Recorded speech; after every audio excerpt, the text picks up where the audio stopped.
Welcome to A Slob Comes Clean, the podcast. I am Dani K. White.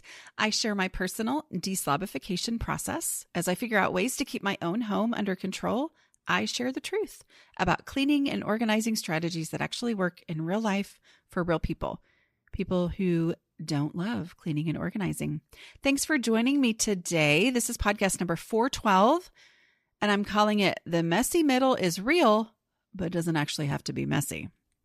So the messy middle is one of those terms that you hear, thrown about. I'm sure it was coined or used by a lot of different people. I did look it up, and a guy named Scott Belsky wrote a book called The Messy Middle.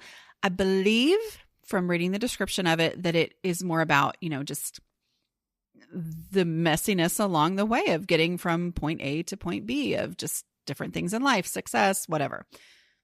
So just to be clear, I preach and teach against the messy middle, right? My claim to fame, which isn't real fame, but you know what I mean, is that I created the No Mess Decluttering Process.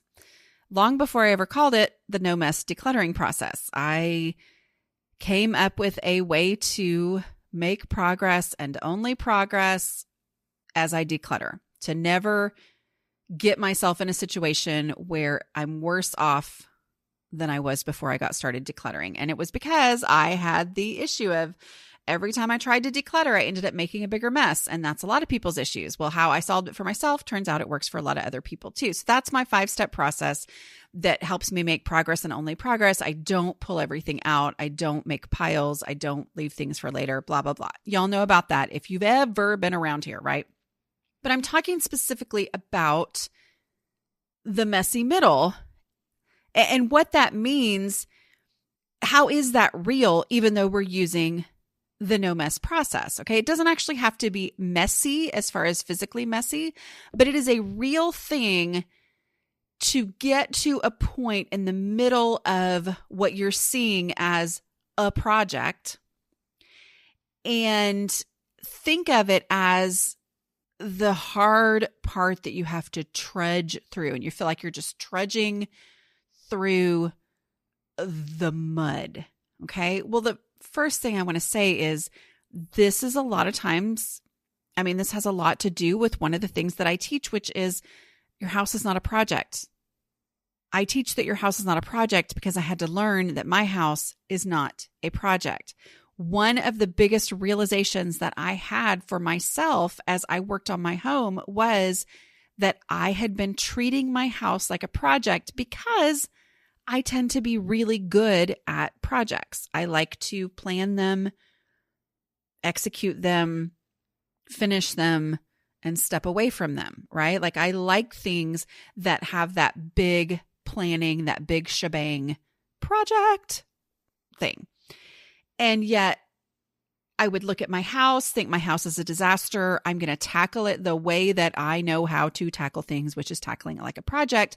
And so I would do that in my house. I would clean like crazy and wear myself out, clean it from top to bottom, set aside, a weekend or a week or whatever with nothing else to do. And then be so proud of myself that I would step back and go, okay, I'm done with that now. And the next time I thought about my house, it was back to being a disaster because my house is not a project. It is an ongoing series of tasks and things that have to be done consistently. So the messy middle is the middle of the project where you're just trying to trudge through and get through to the end. But the problem with your house is there is no end, right? Okay, so the reason that I'm thinking about this is a post on Instagram that my friends at The Handmade Home had posted. So The Handmade Home, they have a great Instagram account. They have a blog and all that. They are interior designers. Like they actually do people's homes for them, right? And they do this beautiful stuff.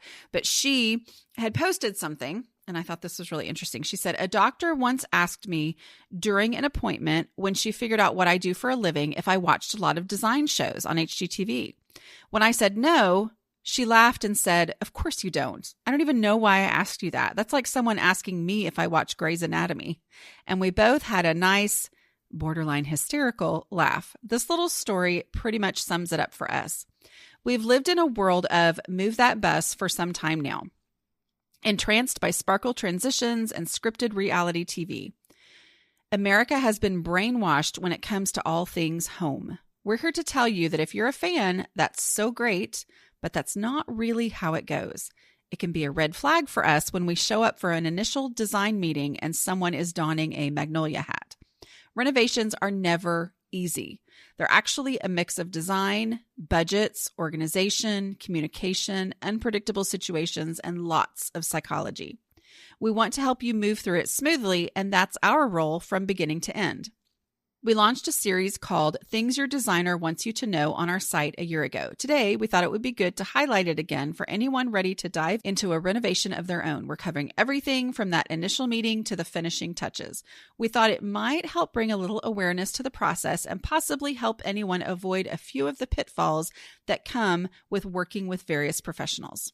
Okay, so she's talking about design, and they make gorgeous designs. But that's what she's talking about. And it's basically how I feel about a lot of your organizing shows, decluttering shows. Okay. Now here, I just want to be clear. I'm not saying there's anything wrong with those. I'm just saying that while they are inspiring and while they can be very helpful in learning things and learning tips and all of that, we have to guard against and realize that the 30-minute show that we're watching, or, an hour show or whatever, is not reality. It's showing pieces of reality along the way, but it's not reality. I'm not even going to get into whether it's real or not. Let's say it is completely real, and we really do go from total disaster to, wow, everything is actually gone and decluttered and beautiful and done.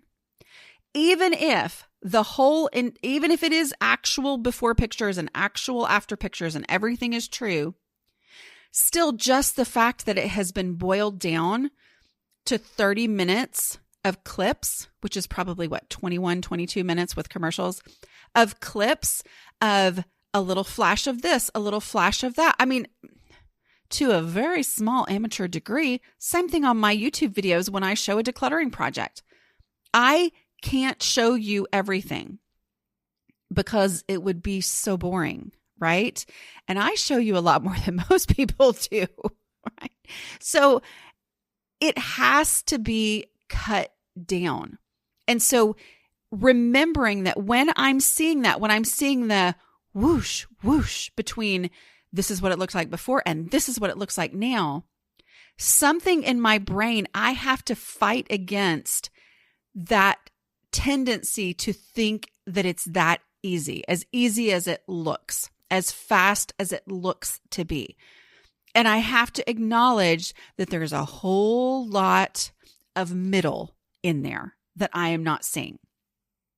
Even if I'm seeing the process, there's a whole lot. So I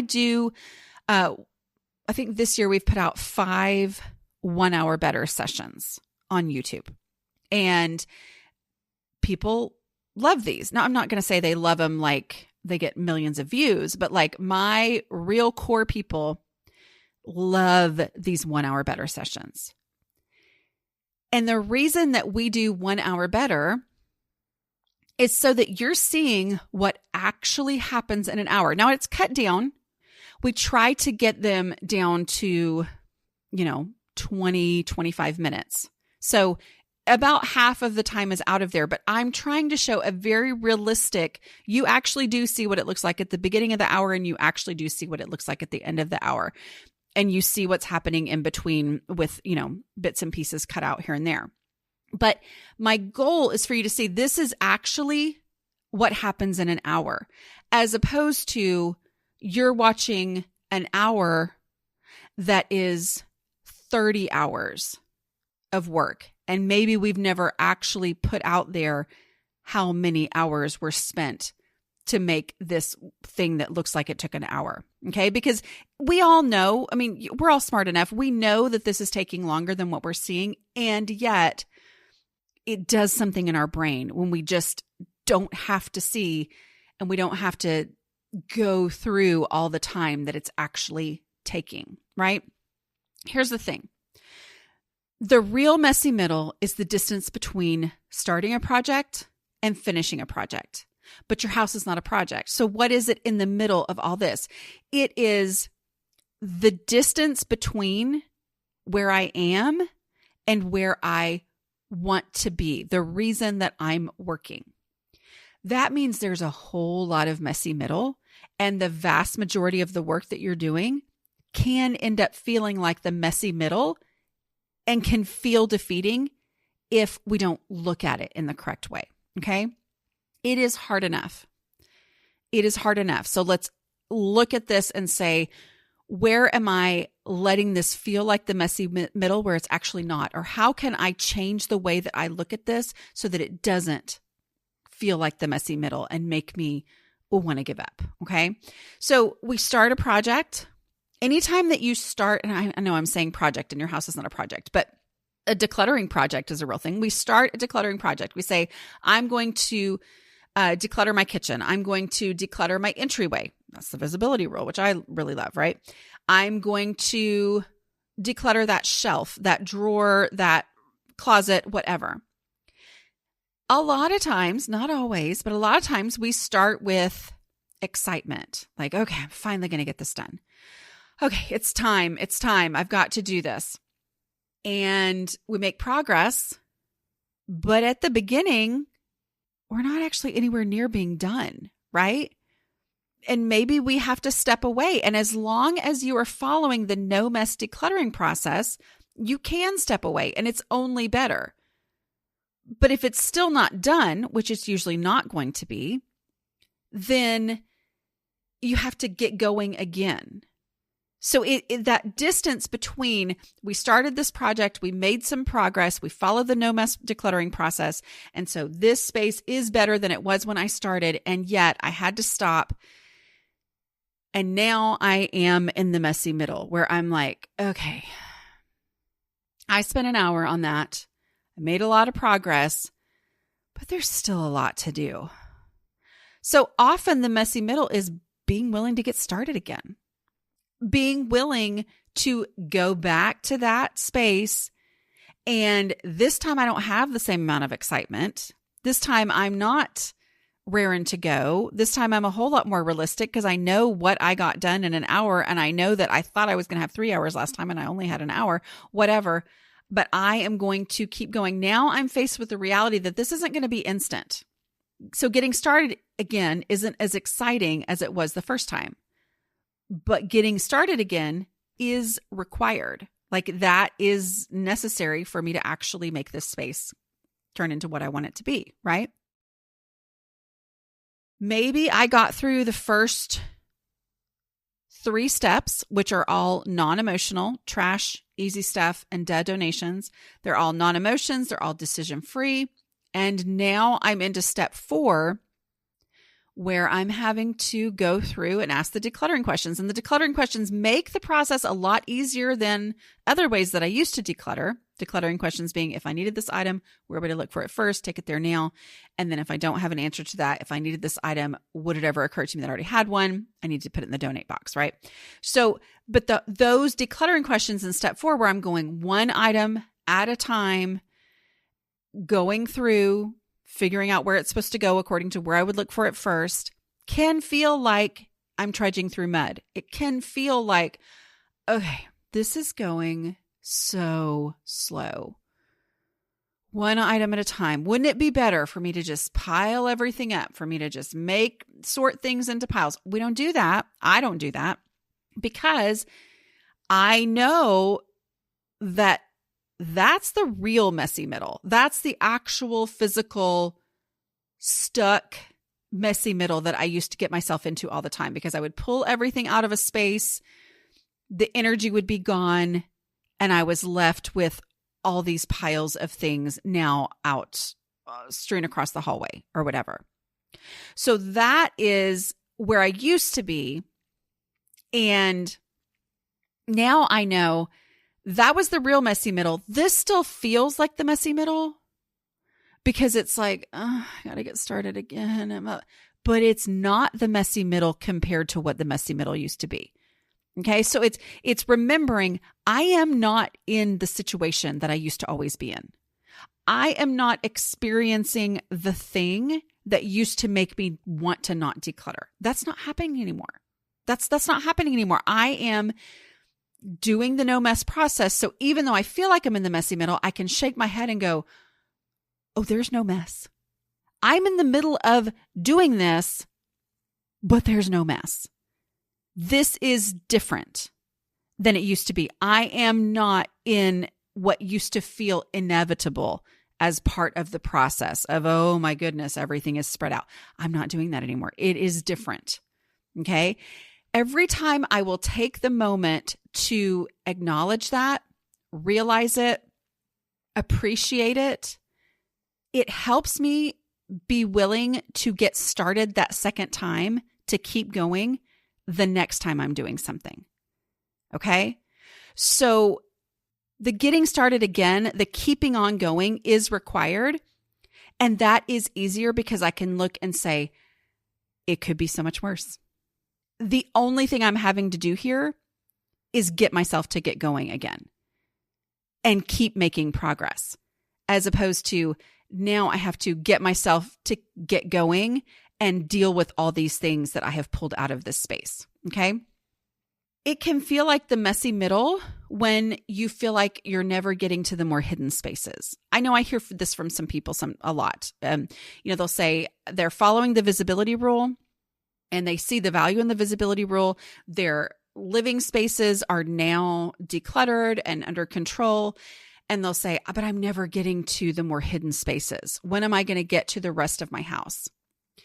I think a lot of times for me in those situations, I know what you're saying and I experience the same thing, but I remind myself of the impact that the work that I have done so far has had on my actual ability to live my life in my house.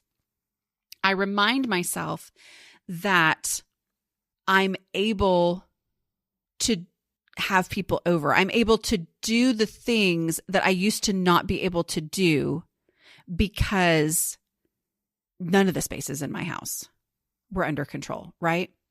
And then I remind myself that, I can take a chunk of time and tackle one of these spaces that are okay, so basically my house is under control.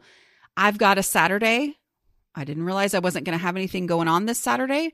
So I am going to go in and I'm going to tackle one of these hidden spaces, but I'm going to do it with the No Mess Decluttering process so that I don't end up with a messy middle, right? I don't end up with a physical mess created by this.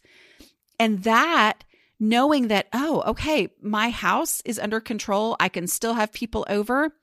I can live my life. And now I'm making even more progress by going into, this place that I'm going to now tackle to declutter a more hidden space.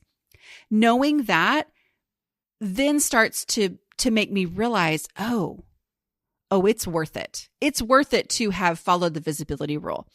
It is a reminder that in the midst of the decluttering process, even though I'm not done decluttering my house, I guess I should just say this and be done with podcasts, but there is no done, right?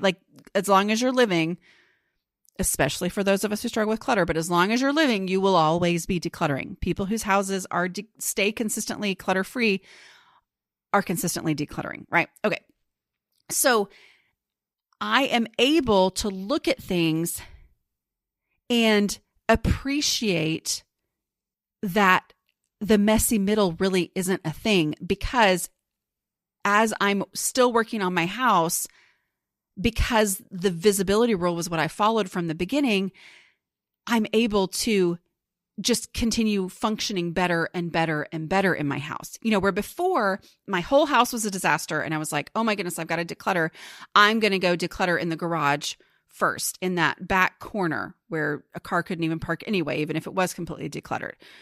Okay, I did all that and I worked and I worked and I worked. And I also wasn't following the no mess process because I hadn't come up with it yet, right? And so I would work and work and work and then had nothing to show for it. Well, that was a big messy middle for me because it was so defeating. And I think a lot of the times the messy middle is the part where you feel defeated in the middle of the project. And so the key is to keep reminding yourself how far you've come. This is a big part of the reason why before pictures and better pictures are so powerful. Have them in a folder on your phone. Try to make sure they're nowhere near the ones that your mother-in-law is going to be scrolling through looking at the kids, right?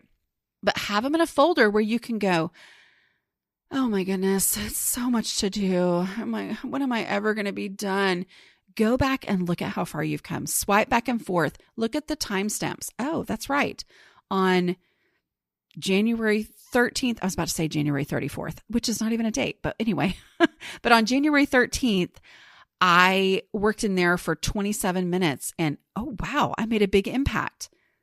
Okay. Yes. Okay. I'm inspired. It doesn't feel defeating anymore to be in the middle. It makes me think, oh, I could spend 28 minutes today and make even more progress than that. And how far could I get in that amount of time? So those before and better pictures are key, but it's also ultimately about redefining that goal, right? Making the goal better, making the goal less, acknowledging that I will be decluttering forever.